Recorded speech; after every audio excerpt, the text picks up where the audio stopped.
Wayqipanaykuna. Ahora les voy a indicar algunos sustantivos que he aprendido ya en este segundo ciclo de quechua. Hampara, perca,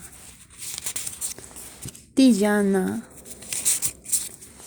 q'ellu, yuraq, michi, allqu, k'alla, wallpa,